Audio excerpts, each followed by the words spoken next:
During pregnancy, your pelvic floor muscles are put under strain and they can weaken due to the weight of your baby bump.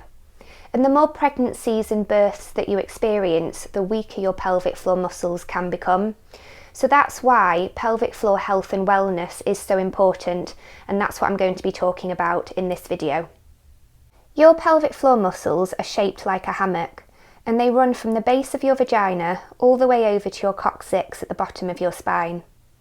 Muscular bands encircle your urethra, vagina and anus, and the pelvic muscles fan out to the side, with the ligaments attaching to your hip bones.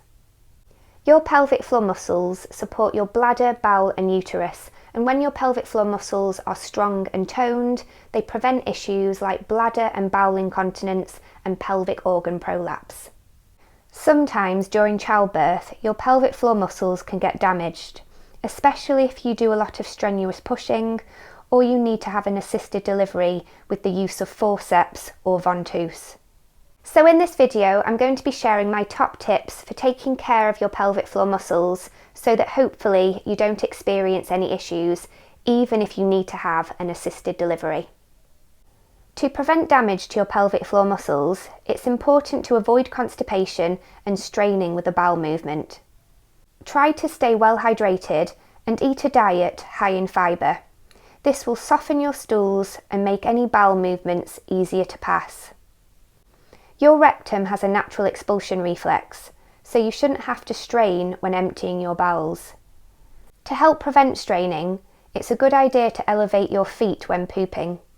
This helps to straighten out your rectum so that a poop is easier to pass, and it also means that you're protecting your pelvic floor muscles by not putting them under unnecessary strain. My next tip is to avoid persistent heavy lifting.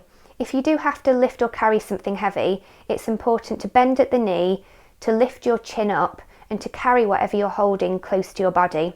This protects your pelvic floor muscles from stress and strain.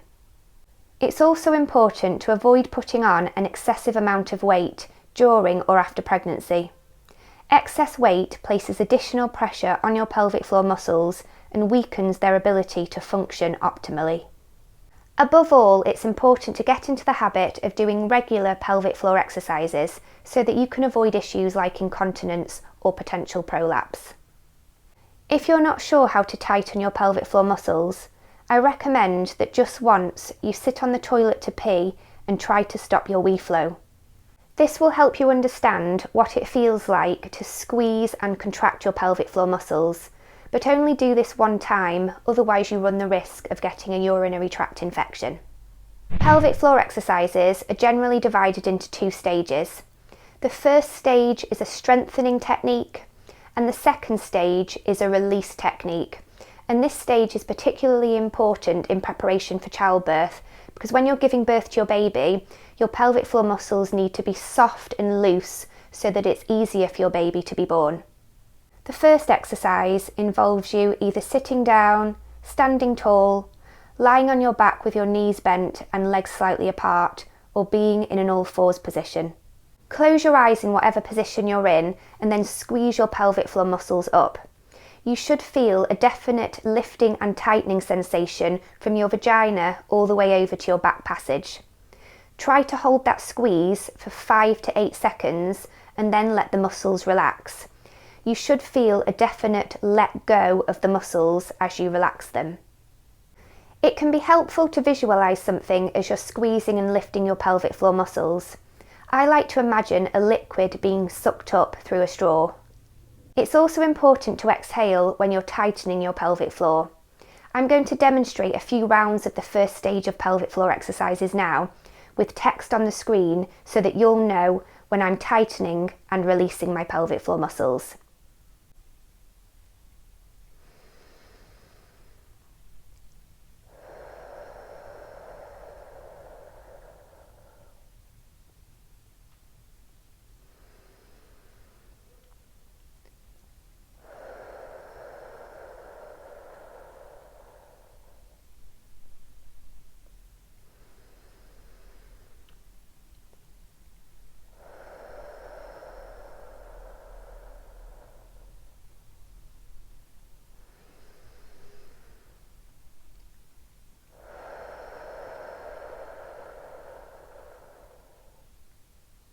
For pregnant and postpartum women, it's recommended that you do this hold and release pelvic floor exercise cycle 10 times in a row, 3 times per day.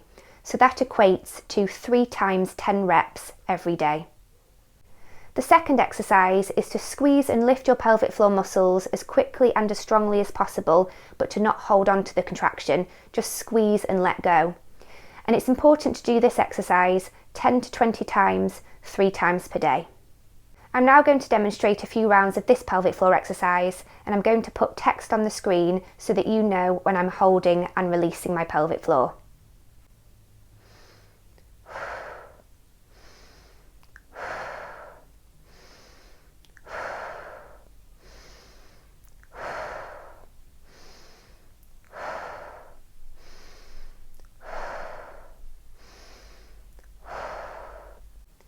To make sure that you're doing your pelvic floor exercises correctly, it's really important that any muscles surrounding your pelvic floor are relaxed and loose. You've really just got to isolate the pelvic floor muscles, so make sure that your thighs are soft and loose as well as your buttocks. And always make sure that you exhale every time you lift and squeeze your pelvic floor muscles up. If you dedicate time to doing pelvic floor exercises every day, it can be of great benefit to your overall health and well-being for the rest of your life. So long as you're passing urine normally, it's recommended that you start doing your pelvic floor exercises again 24 hours after giving birth, as this can accelerate your postpartum healing and recovery. Nevertheless, it's always important to seek professional help if you notice any bladder, bowel or vaginal problems after birth, such as needing to urgently or frequently go to the toilet to pee or poop, you notice accidental leakage of urine or bowel motions, you're finding it difficult to fully empty your bladder or bowel, you notice a heavy feeling or bulge in your vaginal area, or you have pain in your pelvic area when exercising your pelvic floor or during intercourse. So I hope that you found this video helpful today, and it's giving you a deeper understanding of why pelvic floor health is so important and why doing pelvic floor exercises is so important. If you've got any questions at all about pelvic floor exercises, let me know and I'll get back to you as soon as I possibly can.